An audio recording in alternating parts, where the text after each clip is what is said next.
Hello, everyone. I hope you're all doing good. So, welcome to the day one of transforming to be a Scrum Master.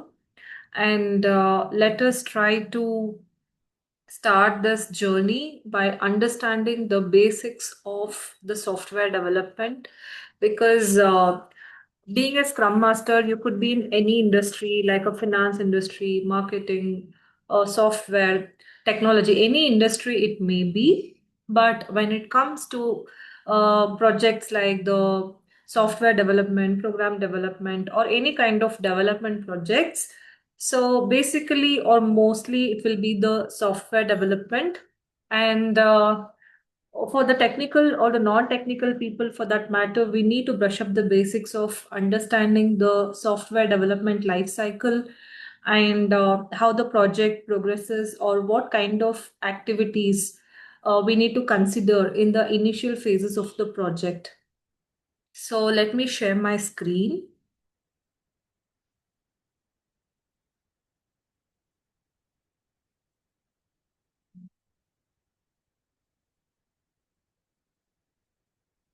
Okay. Yeah. So coming to the software development lifecycle or the SDLC.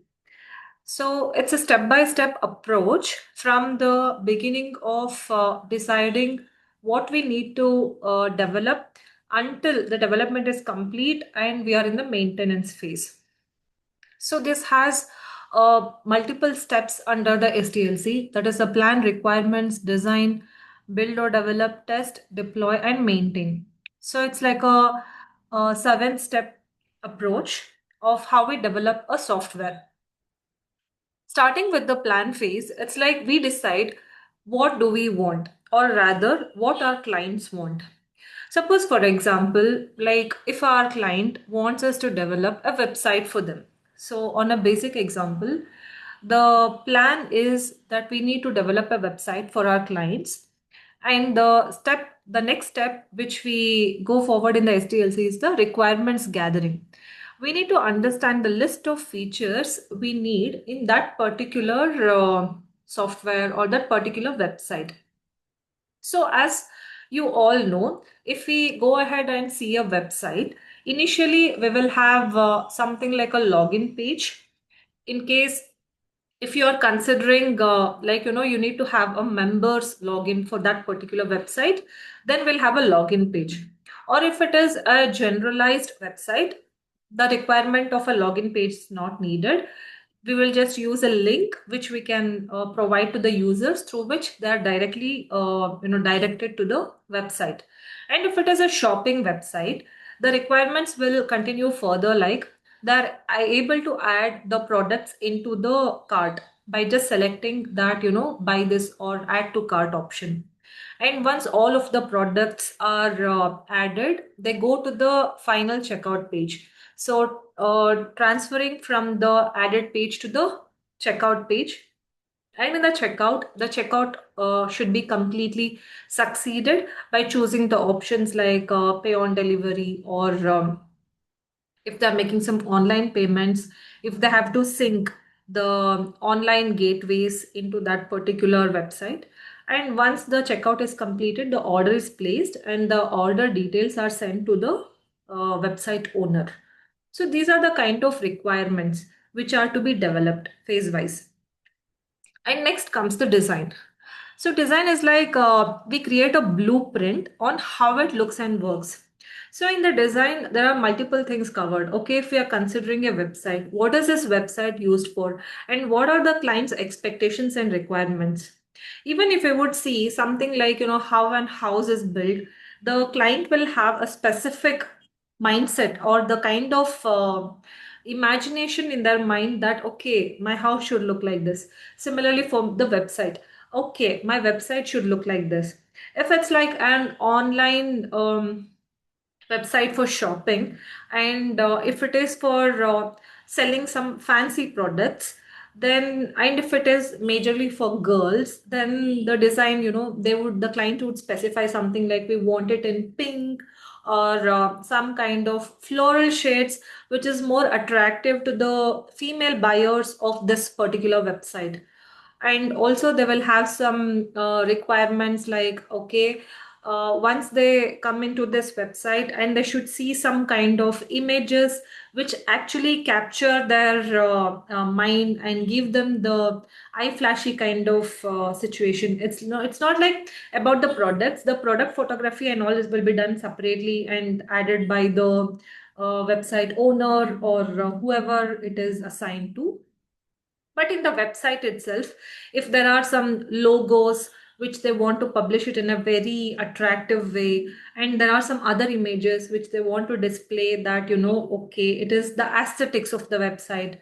So these all come in the design aspects, which is what is a requirement of the client. Now coming to the build or develop, start making the software. In order to build or develop, the developers will be using some kind of codes. And regarding the codes, again, it is chosen, like what kind of codes they need to use, and if it is some inbuilt repositories which the company holds, using which it can be transformed. Are we just trying to manipulate and use the existing code in order to build it better, or something new which they are coming trying to use with the new technologies which is already in place, like using some AI technology in order to build a context? So all that will come in the build or develop phase. Coming to the test phase, so once everything is built and the website is ready, yeah, now it's the time to test if the website is working properly. Now there can be situations like, suppose a QA or the test individual is testing the website, and we see that, okay, as a user, I'm seeing this user interface, I'm able to go inside the website, I'm able to add multiple products into my cart. Like I have selected 3 products into the cart and I go to the checkout, and at the last moment I somewhere feel like, okay, I don't need all these products. The product 2 and product 3 is looking almost as similar, or maybe I need some more time in order to assess if I really need the third product. So as a customer, I might decide that let me just remove the third product and go ahead and buying the first 2 products.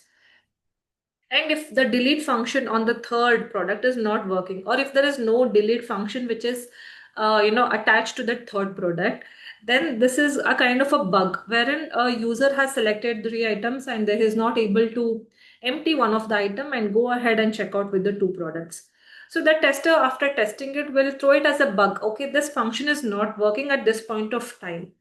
Then the developer has to rethink or try to redesign the codes in such a way that that can be accumulated, or the bug can be fixed, and the customer is able to use that feature.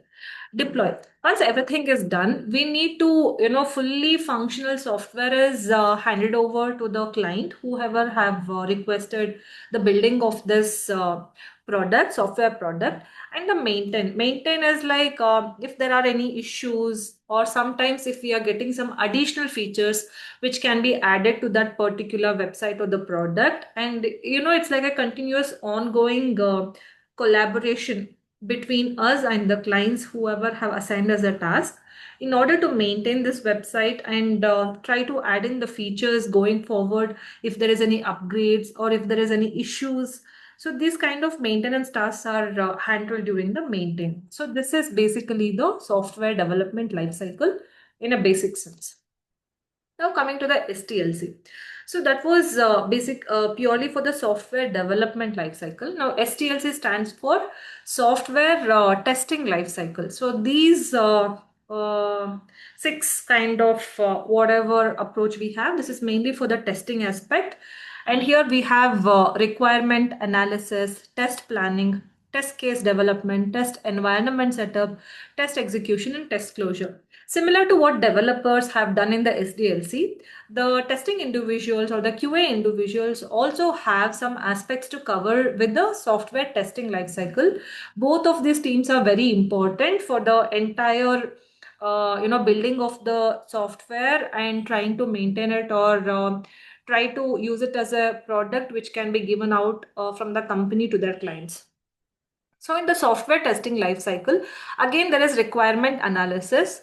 Basically, it shows decide what is to be tested. So once the software development is complete, so the developer give a heads up to the testing individuals that you can go ahead and test this, and try to give us the feedback or the comments or the throw the bugs so that we can start looking at it again. So in the test planning, so there is some strategy, scope, and objectives of the test plan. So when the developers and the QA individuals combine and they try to have the conversations with the relevant BA, the business analyst or the product owner, and try to understand what is to be planned, what is the planning activities to be conducted for that particular software module which is being developed. And for that, the test case development should happen. The QA individuals write a number of test cases, and those test cases should be met, or the test cases should be completed for that software to be considered as well performing or performing as expected. And then there is a test environment setup. So this environment setup is like there are different kind of environments where testing can be done. Basically, there are some specific QA environments where testing is to be done, or there would be some local environments in some cases where which is personalized to their desktop, wherein the QA individuals will go and test the software.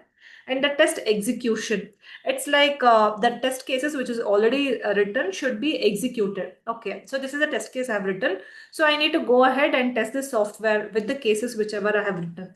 Suppose, for example, if it is a website, as I told, if there is a login page, I go ahead and check if the login credentials are working fine, if the username is working correctly, if the password, under passwords, we'll have some specific criteria, like it should be 8 characters long, it should have numericals, it should have some special characters, etc. All of these are matching. So you'll give multiple kind of test cases wherein it is trying to pass all of it so that the software is working fine. If at all in the login page on the password section, if I'm just typing 12345 and if I'm just going ahead and login, so as per the test criteria, the login should not happen. If the login is happening, then it is failing.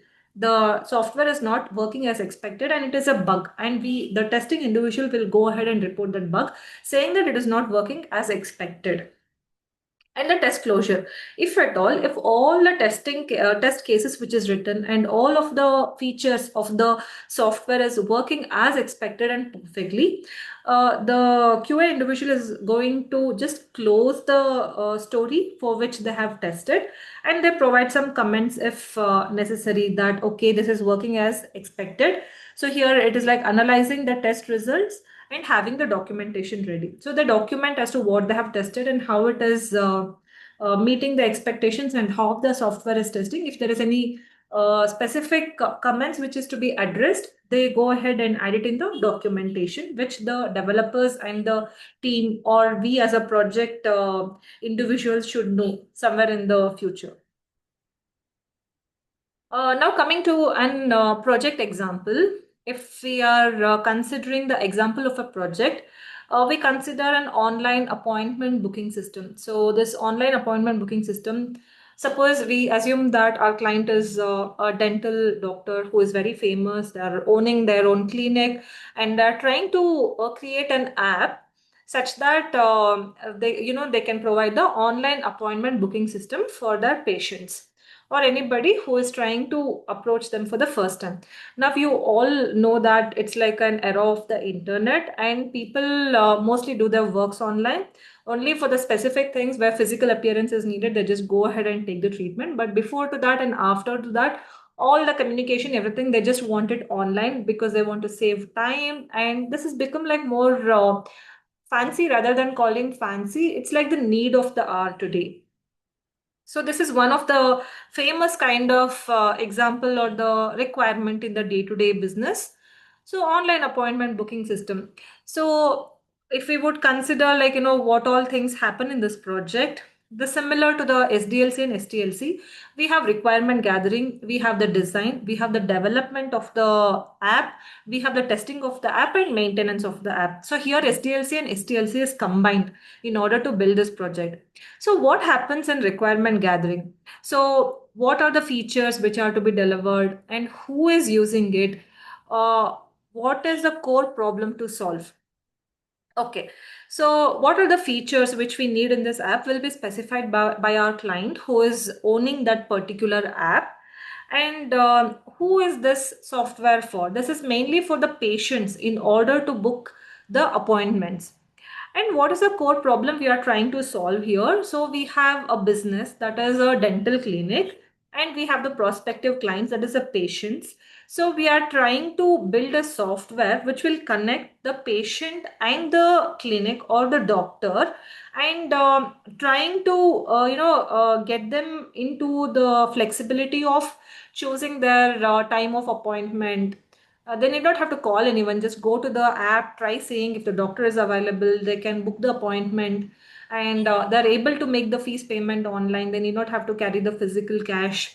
And further also, they can see the calendars, and there are so many other things which can come forward. But the basic is this: the client is able to go and book an appointment, and try to confirm it even before they go ahead and use the service from the hospital or the doctor. So the design is create simple screen for login, booking page, and confirmation page. So on the design front here, it is given the basics of what an app should have. So we have a simple login page. If you are a new client or a new patient, you'll have a registration page wherein you'll provide your name, contact number, email ID, and all other requirements which is needed. When you click submit, you will have your username and password registered. Or if you are a recurring patient, you need to have your login credentials, the username and the password with you. And once you enter it, you will go to the booking page where you're able to see the calendar, and you're able to see the bookings of the doctor, and you're able to choose which time is favorable for you. You can choose that time, and you can provide the confirmation on that page, and you'll get a message that your booking is confirmed. Development. So on the development, developers build a login page, the calendar, and the booking function. So based on the basic design aspects, whatever we spoke right now, the developers are expected to build a basic login page like what I said. There will be a registration page if you are a new customer, or the login page with the username and password if you are a recurring customer. As you go in, you will see a calendar wherein you will be able to see all that marked in the green, like the doctor is available at this time on this date. Okay, you will go and see the date like 1 to 31st of the December. You'll choose a date like 15. Once you enter it, you will see the time slots between 9 to 10, 10 to 11, 11 to 12, etc. In the time slots, you will see all that in the green is available, all that in the red is not available, something like that. And the patient is able to choose, okay, Saturday 15th of December, you go ahead and select that, and over there you see that the time slot of 1 to 2 p.m. is free, which is feasible for me, and they just go and book, click on book, and the booking is done. So the developer is expected to do these. And testing. When it comes to testing, check if the booking is working, and if wrong time slots booked, are they able to edit. So the test cases are written like, okay, if the patient is able to log into the system, they're able to select the time slot from the calendar, and they're able to click on the booking function, and if it is working fine. This is one of the function. Suppose the patient wanted to book from a time slot of 1 to 2 p.m. and accidentally they booked from 2 to 3 p.m. In some, the mistakes happens from anybody at any point of time, but this did happen, and now he's wishing to edit his booking. So if this option is needed, if he is able to go back, click on edit, and try to change the time slot, if that is possible or not, that is feasible or not. So this is one of the testing feature which is to be tested. And once if all the test cases are passed, and if the testing of the software is completed, and the software is good to be delivered to the respective individual or the organization, the maintenance. So here, once the testing is done, the fixing of the bugs should happen as a part of the development and testing itself. But maintenance here, I have also mentioned fixing bugs is because, okay, when a testing individual have tested the software, and if they are able to see some bugs, they have already reported it to the developer reworks on it, and the testing happens again in the second phase. Now the software is ready and it is already delivered. Now, when in the real life scenario, if a patient is using the software and if he is seeing some kind of problem while using the software, suppose if he is not able to log in properly, or if he is choosing some date and if he is not able to see the booking slots properly, if he is trying to book a appointment and he's not getting the relevant messages, okay, the booking is confirmed, he's not sure if it is booked or not. On the live go live situation, like when it is already in execution, and if there is some problem with the booking app, then it's like a bugs during the running phase, and these bugs are again sent back to the people who had undertaken the project, and then as a part of the maintenance they need to address this issue and provide a solution in order to fix this issue and add new features based on your feedback. Okay, suppose if the app is working fine and if there is some additional requirements from the people who have used our service, they feel that this can be enhanced, the app can be enhanced with additional features, like trying to have some ratings or the points assigned to the recurring customers, like the what they provide in the regular scenario. Like okay, if you have used our service for 2 times, then maybe third time you can avail a 10% discount on your next booking because you are our loyal customer, something like this. This additional retain the customers kind of policy. So for that, if the app has to be modified and accounted for, then these kind of requirements can come in as a part of maintenance, and the follow-ups we can take it up as a project enhancement. So coming to the MVP, MMP and MBI. So we will consider this for the same project which we already discussed. So MVP is like a minimum viable product. MMP stands for minimum marketable product, and MBI stands for minimum business increment. So what is MVP? The minimum viable product is the basic of the product which we deliver to our customers.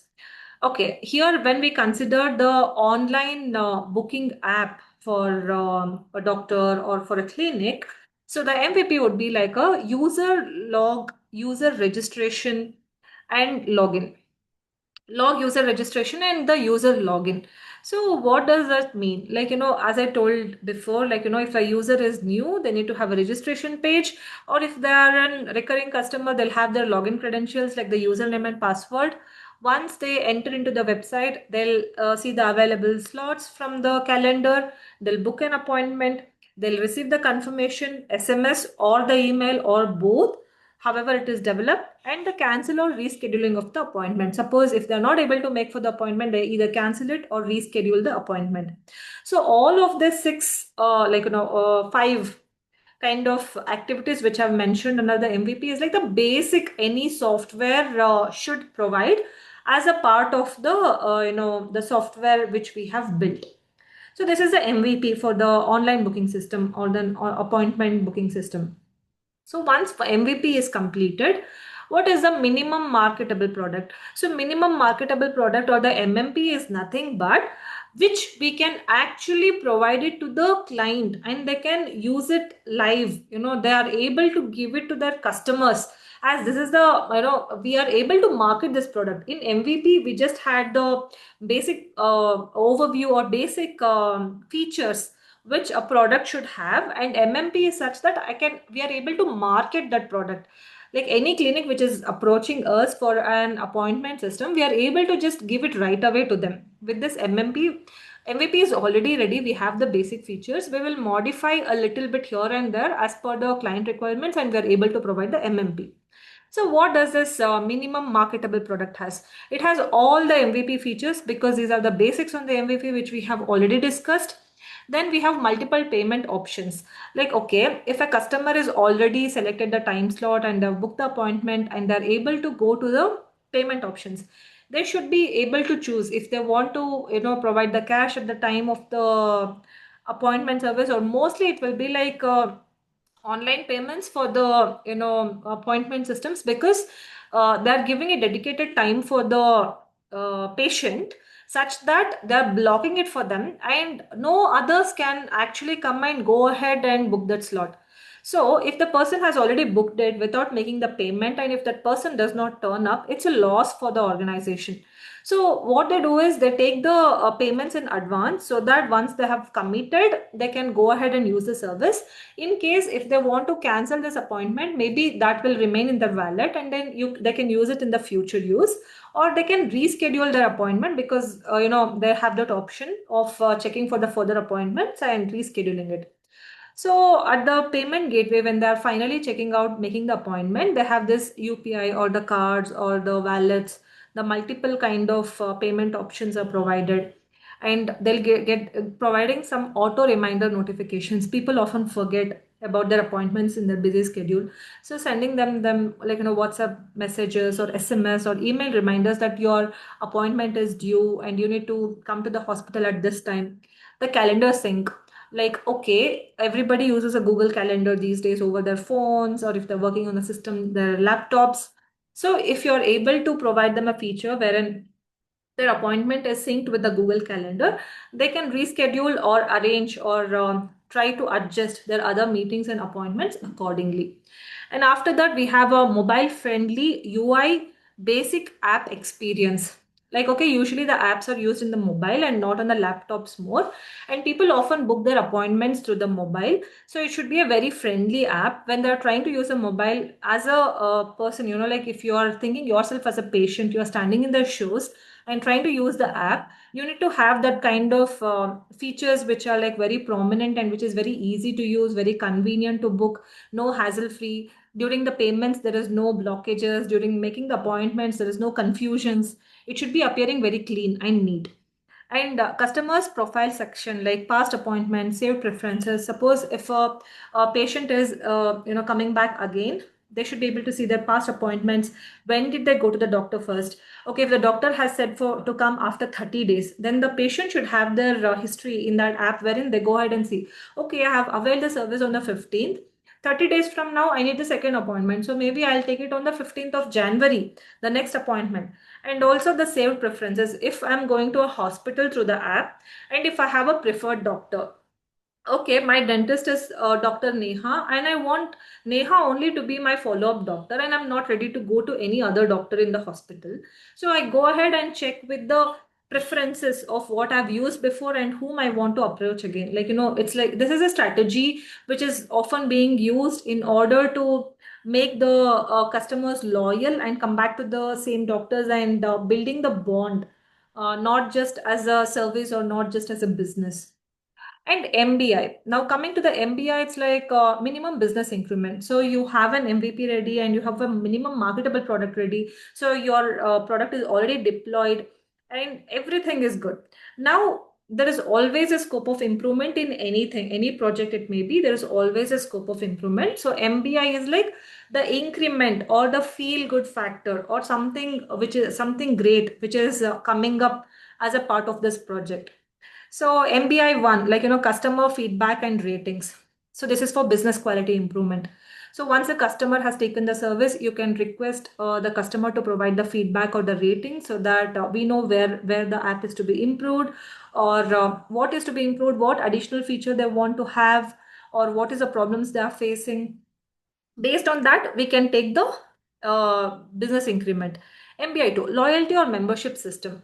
So it's like, you are trying to build a bond with the customers and trying to make them the loyal customers.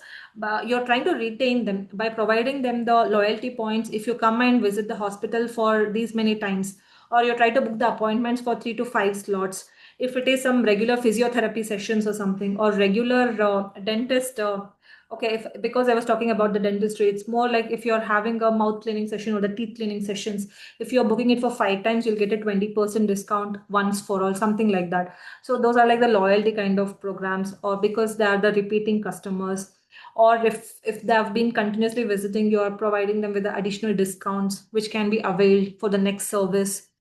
And MBI3 could be like analytics dashboard, which will help in the business decision making. Analytics dashboard, like who is this customer, what is the age group of the customers who is frequently visiting, and what kind of doctors they're actually liking, what kind of service is being used more, and what is that they actually want from the hospital as compared to the other hospitals, if they are providing some kind of feedback, or to the analytics only. Like, okay, if we are able to assess, we see that between age of 30 to 50, we have regular appointment for this kind of service. So based on that, the hospital can make the arrangements and get in more doctors for that particular service, or try to make the improvements. So MPI is basically like an add-on or feel-good feature, or trying to retain the customers. It's more like enhancing your business and enhancing the self-worth of the project, or the trying to retain the customers and trying to motivate them, or to build the trust, and try to keep them engaged so that our business are running and trying to do the best. So we had SDLC, we had STLC, and we had a project example. We did explain about the MVP, MMP, and MBI. So this is about the basic of how the software is built and how it is maintained. So this is all I had for today. And thank you, and keep learning, keep progressing. Thank you all.